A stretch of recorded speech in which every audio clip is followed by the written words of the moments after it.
పెద్దనపల్లి గ్రామ ప్రజలకి పాత్రికేయ మిత్రులందరికీ పేరు పేరున ధన్యవాదాలు. మరి ఇలాంటి అవకాశం సార్ ఇంతవరకు మనకు చెప్పినారు, ప్రతి ఒక్కరికి అర్థమై ఉంటుంది. అర్థమయ్యే విధంగానే ఆయన చాలా నిదానంగా స్పష్టంగా అర్థమయ్యే విధంగా చెప్పినాడు. ఇప్పుడు మన గతంలో చూసాం, ఇక్కడ మన సురేష్ అని ఉన్నాడు, తోపల్ సురేష్. ఆ అబ్బాయి వచ్చేసి ఒక బ్యాంకులో పనిచేస్తున్నాడు. బ్యాంకులో పనిచేసినప్పుడు మన గ్రామస్తులకి మా ఇంటి మీద లోన్ కావాలని తిరుగుతున్నారు. తిరిగినప్పుడు ఆ లోన్ ఇవ్వాలంటే రిజిస్టర్ చేయించల్లా మన ఇంటిని. దానికి ఎంత ఖర్చు అయితే ఆ అబ్బాయిని అడగంటే తెలుస్తుంది. కానీ అలాంటి ఖర్చులు లేకోకుండా మన ఇంటి దగ్గరికి అధికారులు వచ్చి సర్వే చేసి ఏదైనా అన్నదమ్ములు ఉన్నా కూడా రెండుగా ఒక డోర్ నెంబర్ ఉంటే 2 నెంబర్లుగా దాన్ని ముద్రించి ఇద్దరికి సమాన హక్కు కల్పిస్తూ 2 పత్రాలు ఇస్తారు. ఈ 2 పత్రాలు ఇవ్వడం వల్ల ఇద్దరం కూడా మనము లోన్కి అప్లై చేసుకోవచ్చు. ఆ ఇల్లు మందిని కూడా మనకు ఒక రిజిస్టర్ అవుతుంది, ఆ పేపర్ వస్తుంది. తద్వారా మనకి బ్యాంకుల్లో రుణం పొందొచ్చు. ఆ రుణం పొందేటప్పుడు ఎటువంటి ఖర్చులు లేకోకుండా ఈ యొక్క అవకాశం మన ప్రభుత్వం కల్పించడం కూడా మనం ఎంతో ఆనందపడాల్సిన విషయం. గత ప్రభుత్వం ఈ విధంగా లేకోకుండా ఇట్లా మనకు గ్రామ కంఠంలో ఉన్నటువంటి మన ఇంటికి పట్టా ఇవ్వాలన్నా కూడా చాలా డబ్బుతో ఖర్చు అయిన పరిస్థితి ఏర్పడింది.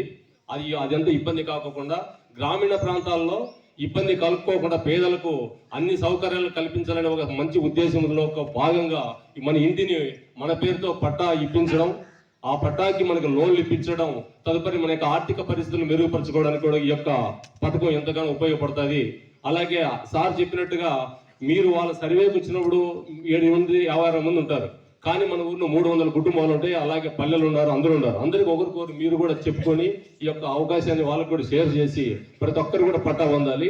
అలాగే ఊరు బయట ఉండే ఇళ్ళు కూడా చెప్తున్నాడు, అంటే వాళ్ళ పొలంలో ఉంటుంది, వాళ్ళ రిజిస్ట్రేషన్ భూమిలో, దానికి కూడా వాళ్ళకి చెప్తే దానికి కూడా ఇదే విధమైనటువంటి సౌకర్యం కల్పించే ఏర్పాటు కూడా ఉందని కూడా ఆయన చెప్పడం జరిగింది.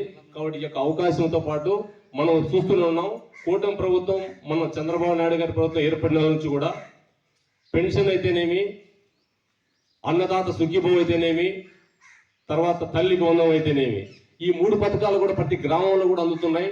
తల్లికి వందనం గతంలో అమ్మఒడి అనే పేరుతో ఇళ్లలో ఒక్క మనిషి ఉంటే ఒక పిల్లడు చదువుకుంటానే, 4 చదువుకుంటానే ఒకరికి ఇవ్వడం జరిగింది.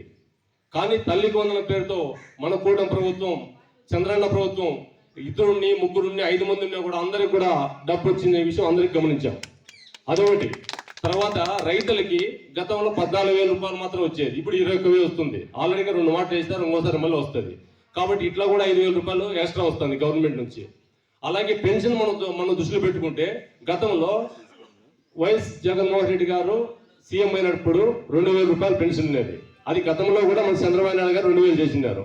ఆ పథకాన్ని 3,000 చేస్తానని చెప్పేసి మేనిఫెస్టోలో విడుదల చేసినాడు. కానీ ఆ 3,000 ఎలా చేసినాడంటే ప్రతి సంవత్సరం, అంటే మొదటి సంవత్సరం 2,000 ఇచ్చాడు, రెండో సంవత్సరం 250 రూపాయలు పెంచి 2,250 ఇచ్చాడు, మూడో సంవత్సరం ఇంకో 250 ఇచ్చి 2,500 ఇచ్చాడు, నాలుగో సంవత్సరం ఇంకో 250 ఇచ్చి 2,750 ఇచ్చాడు, చివరి సంవత్సరం 250 పెంచేసి 3,000 ఇచ్చాడు. అంటే లాస్ట్కి 3,000 అయితే లాస్ట్ సంవత్సరం అతని యొక్క పంతం ఆ విధంగా ముందుకెళ్ళినాడు. కానీ ఆ విధంగా మనం డబ్బు తీసుకున్నాడు. ఒక పెన్షన్దారు మీరు లెక్కాచారం వేసుకుంటే ఫస్ట్ సంవత్సరం వచ్చి 24,000 తీసుకున్నారు, రెండవ సంవత్సరం 27,000 తీసుకుంటారు, మూడో సంవత్సరం 30,000 తీసుకుంటారు, నాలుగో సంవత్సరం వచ్చి 33 తీసుకుంటారు, ఐదో సంవత్సరం వచ్చేసి 36 తీసుకుంటారు. అంటే మొత్తం టోటల్గా కలిసి వైఎస్ఆర్ ప్రభుత్వంలో 60 నెలలకు గాను, అంటే 5 సంవత్సరాలకు గాను మొత్తం వచ్చేసి 1,50,000 రూపాయలు లెక్క తీసుకున్నారు. కానీ ఇప్పుడు ఎంత తీసుకుంటాం? ప్రతి నెల చంద్రబాబు నాయుడు గారు ప్రభుత్వ ప్రమాణ స్వీకారం చేసినప్పటి నుంచి కూడా ప్రతి నెల 4,000, అంటే 2,40,000 రూపాయలు మనం తీసుకుంటాం. అంటే ఆ గవర్నమెంట్కి ఈ గవర్నమెంట్కి ఒక్కొక్క పెన్షన్దారానికి ఒక పెన్షన్కి 90,000 రూపాయలు మనకు అదనంగా మన ఇంటికి వస్తూ ఉంది. అది కాకోకుండా ఆయన ఎప్పుడైతే మేనిఫెస్టోలో ప్రచారం చేసినప్పుడు చంద్రబాబు నాయుడు గారు మీకు ఇప్పుడు 3 నెలలు ఓట్లు వస్తాయి, ఈ 3 నెలలు లేకపోతే మన ప్రభుత్వం వస్తే ఇప్పుడు 3,000 ఇస్తున్నారు, ఈ 3 నెలలు కలిపి అరియర్స్ కూడా కల్పిస్తా అని చెప్పేసి వెంటనే వచ్చిన పాటి 7,000 ఇచ్చినారు. అందరికి గుర్తే ఉంటుంది. అంటే ఆ 3 నెలలు తర్వాత గవర్నమెంట్ వచ్చిన 4,000 స్టార్టింగ్. అట్లా కూడా ఏది కూడా మాట తప్పుకోకుండా మొత్తం అన్ని పథకాలు కూడా మనకు అందే విధంగా చేసుకుంటూ ఎవరైతే ఎలిజిబుల్ ఉంటారో ప్రతి ఒక్కరు కూడా ఇంత న్యాయపరమైనటువంటి పరిస్థితులు మనకు కల్పించడం కూటమి ప్రభుత్వానికి మనం ఎంతో రుణపడి ఉన్నాం. అలాగే ఈ యొక్క పథకమే కాకుండా అన్ని గ్రామాలలో కూడా సిమెంట్ రోడ్లు కూడా వేస్తున్నాం. భవిష్యత్తులో కూడా ఎన్నో రోడ్లు కూడా ఎస్టిమేట్ వేసాం. తర్వాత ఈ మురికాలంలో కూడా మన బజార్లో చాలా ఇబ్బందిగా ఉంది. దీనికి కూడా ఆల్రెడీగా మనం ఏం చేయాలని కూడా అన్ని ప్లాన్ చేసి పెట్టినాం.